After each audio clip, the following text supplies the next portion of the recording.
Hi, folks. It's Bill and Jonathan. Wendy is on her way to vacation land. That said, now is the time to be considering short-term rentals because actually most of the country in destination areas, it's hard to find any places.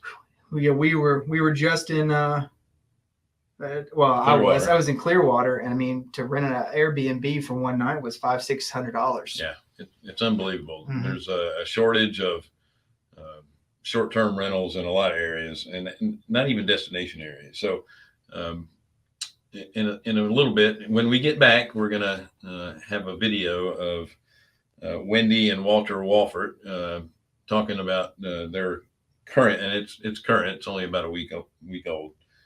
About short-term rentals in different areas. So right after this, we'll be back.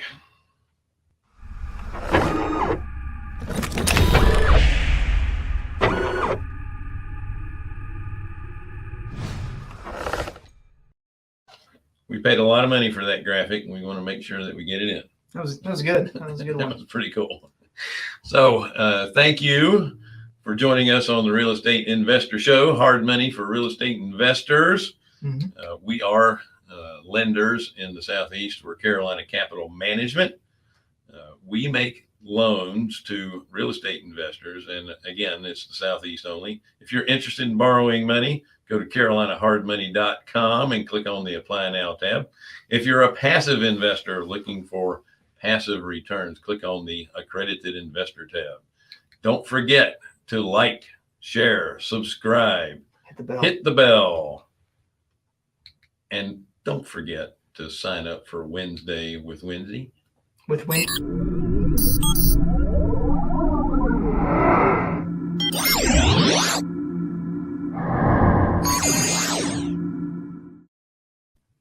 I get tongue-tied every time I say that because there's too many W's in the... They make something for that.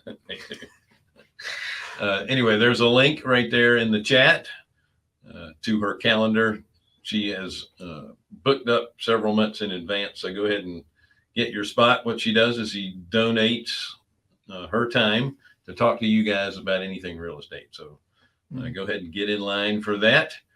We do have a comment or question section in the either the right side or underneath your screen, depending on the platform that you're viewing us from. Happy to answer any questions that we can. Yep. So we wanted to talk about short-term vacation rentals at this time because we're all thinking about vacation. We're all either going on it or in the middle of it, mm-hmm. Right? Yep. So we thought this would be a good time to talk about that. Again, Wendy is already on her way, and the last time she was on her way to that same destination, the signal was not very good to bring her in because it's on the way to the country. Yeah, you're driving through a whole lot of nothing. So we decided that we would insert a video here. It's an interview that Wendy and Walter Walford did about their short-term rentals. I know Walter has several in Mississippi, Jackson, Mississippi, which again, you wouldn't think is a destination, but a couple of his short-term rentals are right on this big major lake. It's a beautiful place. Okay. Just got to watch out for those swimming logs. Yep. We call them alligators, but they look like swimming logs. That's right. Yeah. So if you're taking a dip in there, you need to watch out for those logs that get closer and closer to you. So we're going to go ahead and try and play this video now. Enjoy.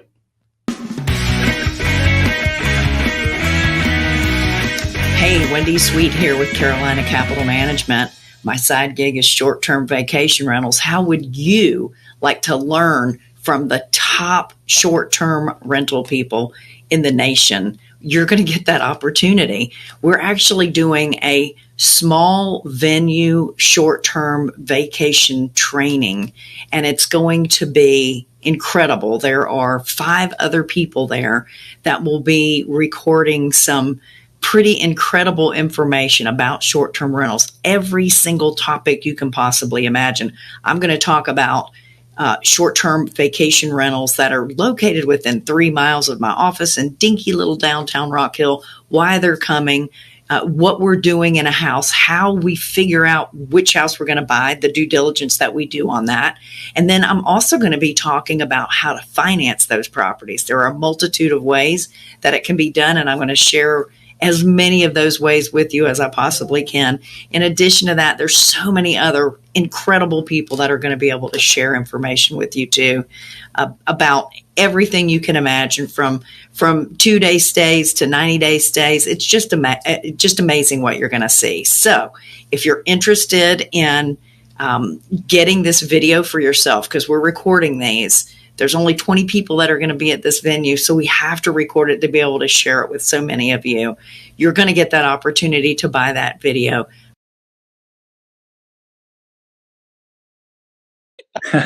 All right, Walter Walford here with an all-star team.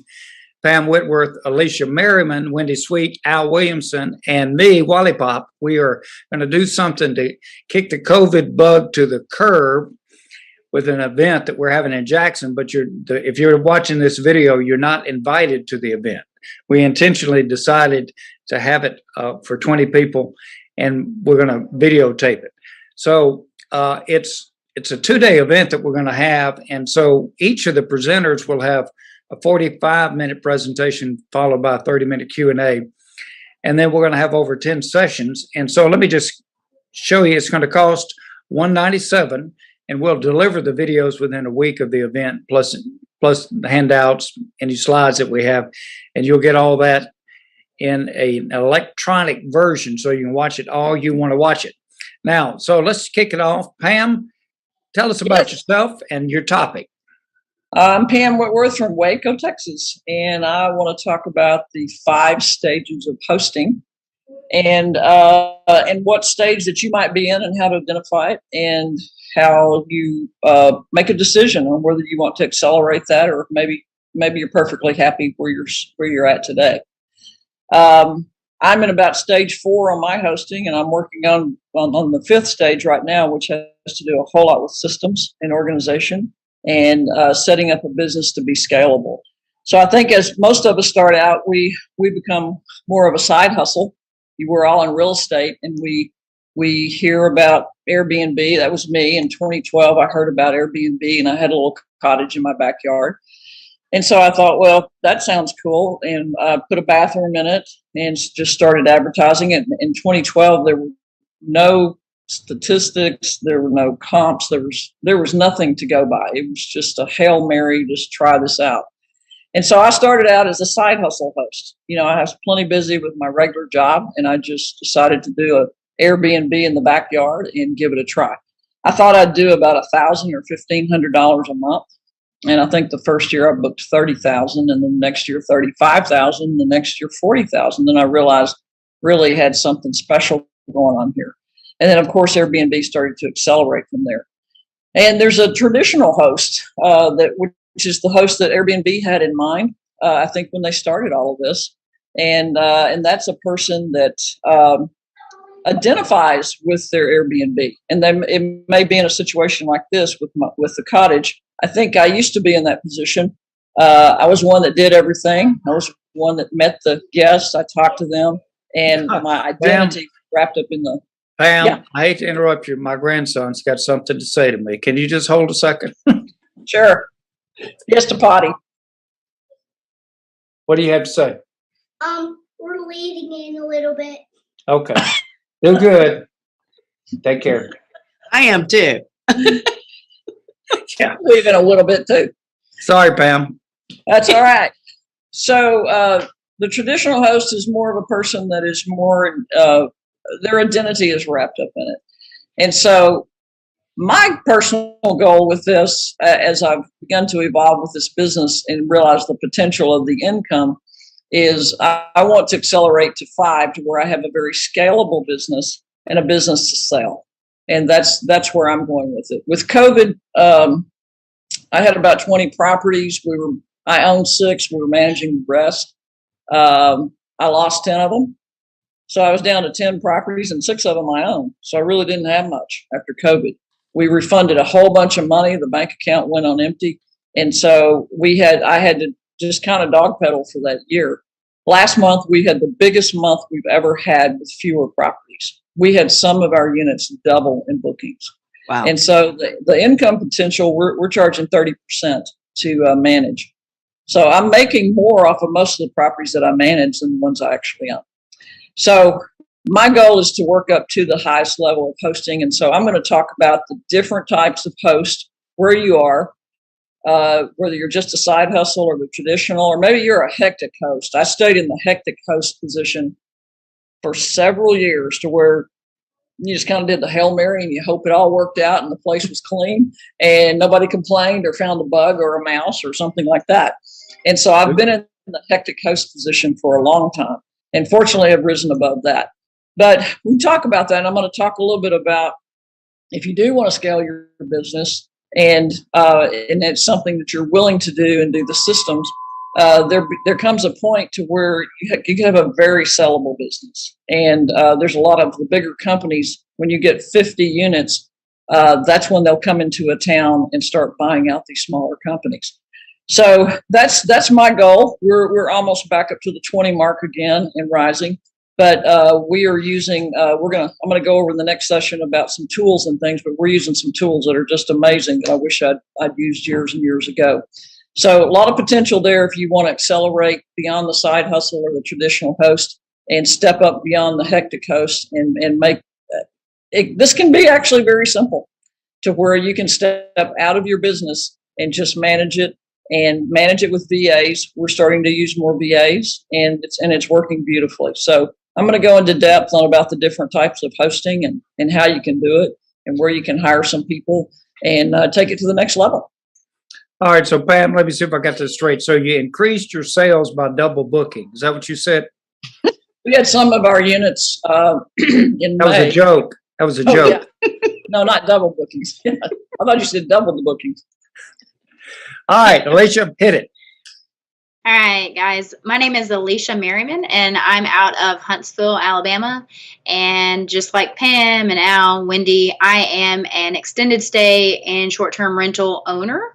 And so I have taken it this year to a new level where I am starting to optimize all the profit centers in the properties that I already have or the ones that are coming down the pipeline. And part of the way that I'm doing that are a few out-of-the-box ideas that maybe you've never touched on. And one of which would be adding a billboard in front of your property, especially if you've got a high-traffic area. Like I intentionally sourced out a property that was on the highway, just particularly that was one of the reasons that the property itself was a great opportunity. Things like adding vending machines, being able to rent out detached structures, or even making that detached structure, deed it and give it its own parcel number. I've also been taking flips and subdividing that property, and on the sale of the flip, I'm getting that land free and clear. And I have every intention of creating either short-term sites to build. So things like glamping. Have you ever heard of that, Wally? Oh, yeah. Yeah? Oh, the returns are good, man. I'm planning on building some new extended stay and short-term rentals, and I've been able to actually get a lot of my land for free. And I've got a few ways of how I'm actually doing that. And another way where I'm getting the land, one parcel for free, let's say with a subdivide and selling that, selling the flip, keeping part of the land free and clear, and then wrapping up an owner finance and letting that owner finance the equity that's coming from that, pay for the build, right? So I'm doing a lot of different things right now where a lot of moving parts where I'm really optimizing every angle that I can in my properties. So that's great. That's super. All right. So session 3 will be all of us. I'm going to moderate it. And at technology and automation. So I'll give you some categories before we talk, and then we'll go down there and have somebody working the screen, typing it in as we go through these. Or if you guys want to make your list ahead of time, we'll add that.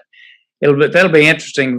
We'll find out better and best technology and automation. All right, Wendy Sweet. Sweet Wendy Wendy. Sweet. I am with Carolina Capital Management. By day, I'm a lender, a hard money lender, and by night, I am a short-term rental freakazoid.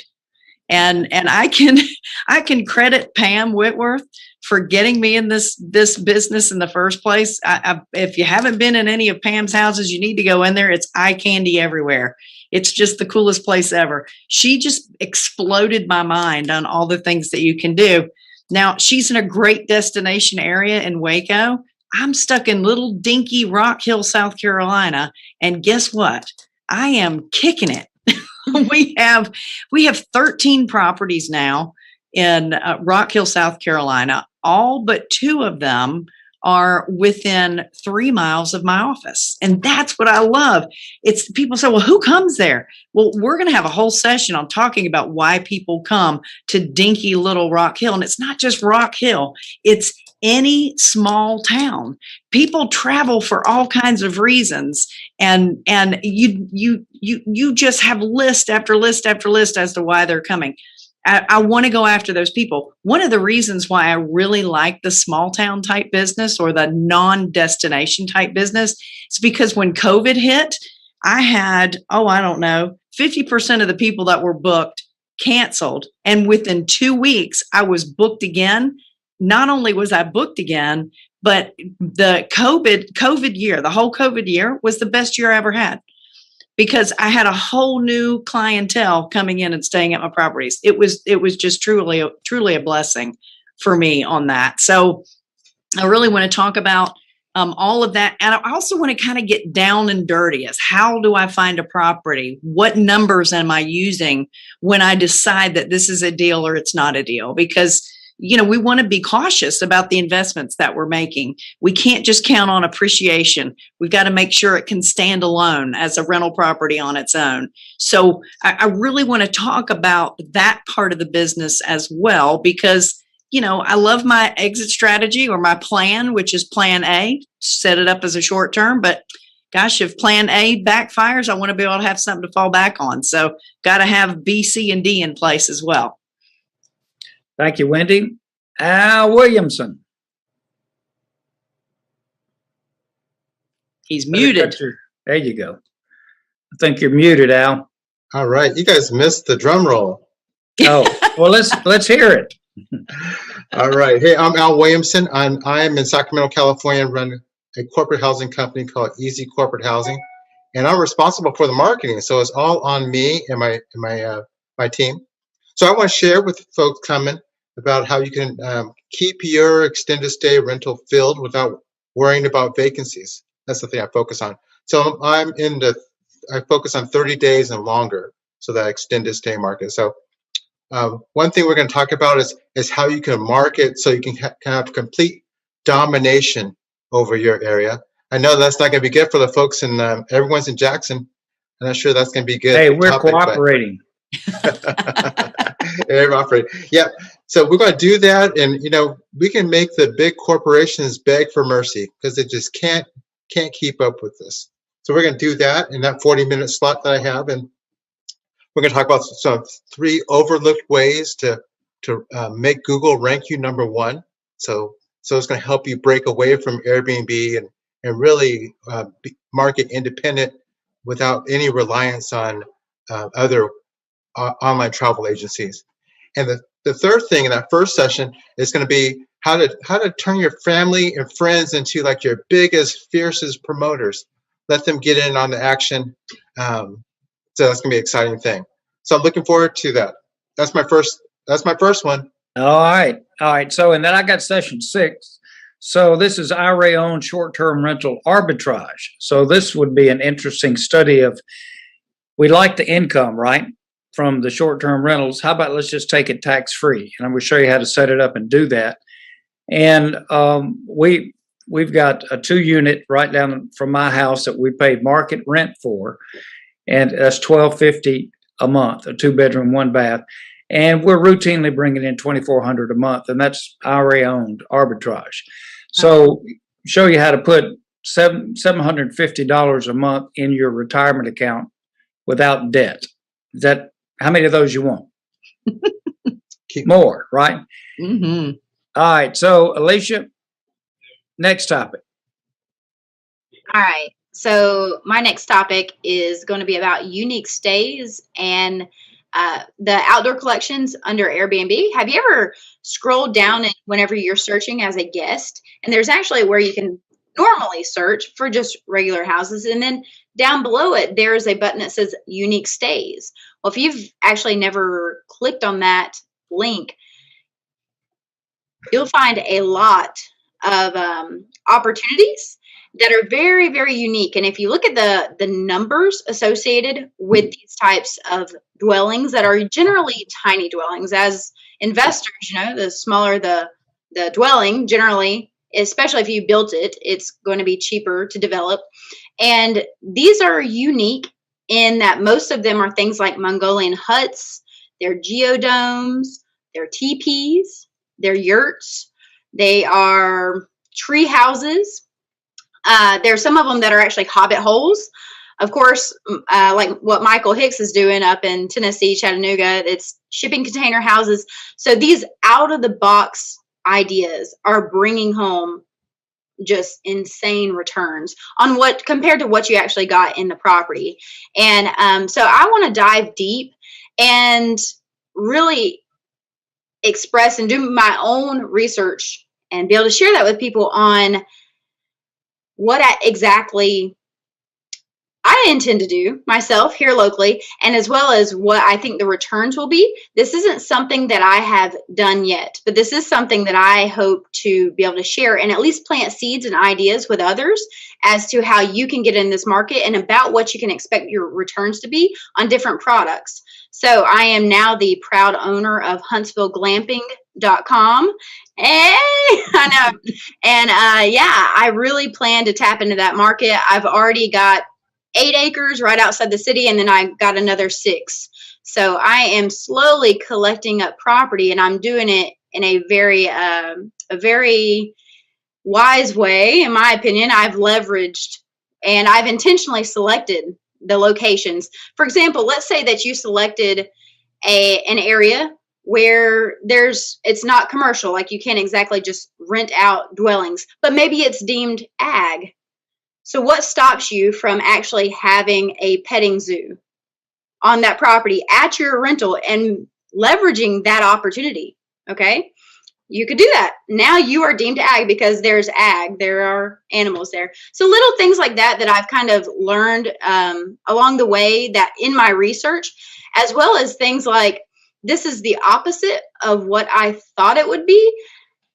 I kind of thought that if I was going out to stay at a place that was glamping or any of these kind of untraditional dwellings, that I would want like privacy, tranquility, kind of like an intimate experience. That's actually not true. People apparently seem to get a little bit wigged out whenever they can't see another dwelling. So they like to have multiple yurts within eye distance. That's actually the opposite of what I would have assumed, right? So little tidbits like that, I think, are going to make a big difference. But with that little tip, well, heck, that's even better to put multiple dwellings on one property. So, yeah, I'm deep in the throes of my research, and I hope that everyone can grow from it. Wonderful. Wonderful. Thank you, Alicia. All right, Wendy. Well, I mentioned earlier that by day I am a covert hard money lender. And so I'm kind of like the money lady. I'm always looking for ways to finance stuff. So that's one of the things that we're going to talk about. We're going to get in really deep on how to finance. There's so many different ways that you can finance these options, whether it's land that Alicia's talking about, whether it's using somebody's low dollar IRA or big dollar IRA, or there's big lenders out there, there's small lenders out there. There's a way to combine all of that with seller financing. There's so many different options out there, and that's what we're going to talk about, are all the different ways that you can finance a short-term rental. Excellent. All right. So we got Al. Yeah. So I'm coming back with, once you're up and going, once you know how to keep the place filled, Well, how do you operate for long term? So I was going to touch on that. So we were talking about how you can operate a six-figure extended stay rental business without feeling frazzled and maintain it for absolutely for free. So I'm going to bring that to you. I'm going to bring to you like the small things that you need to do that really spins the flywheel. And that's what you want to do, is get that flywheel, that money flywheel going. And then the processes that you can use to put things on autopilot. We're going to go over those. And then how you can schedule small surprises, things like that, that really nudge your customer into being super loyal, repeat clients for you. So that'll be the, can't wait to bring that. Can't wait to see Awesome. everybody. Let's do this. Well, and then session 10, we'll have a Q&A at the end. Now, let's be honest. Aren't we all pretty selfish? We want to learn from other people. Yes.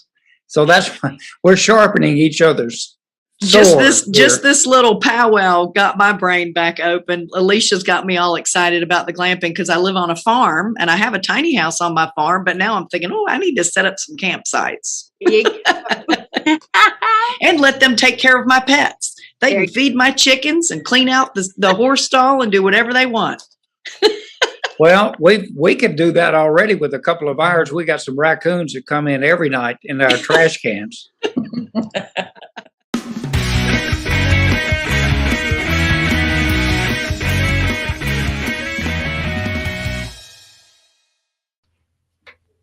Well, wasn't that interesting start off?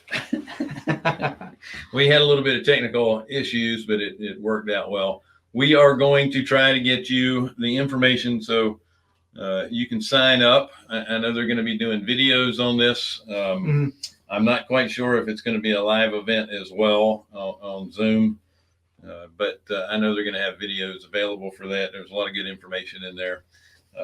I want to thank you guys. Did you want to add anything? No, just say it's a great thing to, once we get the information up, sign up for it, learn it. If you're at all interested in short-term rentals, you will learn a lot. Well, just my little tidbit at the end. Anytime you buy a property in order to do a short-term rental, the first thing that you need to do is make sure that it will work as a long-term rental, because you always want multiple exit strategies. Well, the shortest way possible, when you're buying a short-term rental property, don't buy it as a long-term rental, because if you're buying it as a long-term rental, it always makes sense. If you're buying it because it's like, oh, we can make $5,000 a month on this, don't do that. Yeah, sometimes it doesn't. Sometimes it especially doesn't. if you're buying them in destination areas where they tend to be higher dollar properties. If you can't long-term rent it and still cash flow it, don't do that. Yep. All right. Thanks again for joining us on the Real Estate Investor Show. Hard money for private, or what is it? Hard money for real estate investors. I always forget our stupid show's name. Our stupid show. Wow. Tell us how you really feel, Bill. We are Carolina Capital Management. We are lenders in the Southeast. If you're interested in borrowing money, go to carolinahardmoney.com and click on the Apply Now tab. If you are a passive investor looking for passive returns, click on the Accredited Investor tab. Don't forget to like, share, subscribe. Hit the bell. Hit the bell. And sign up for Wednesday with Wendy. Awesome. I said it without screwing it up. That's pretty good. Listen.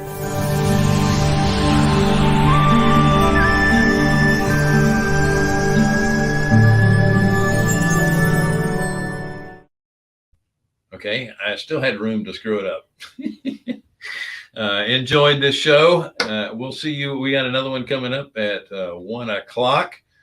And we will see you then. Have a great day.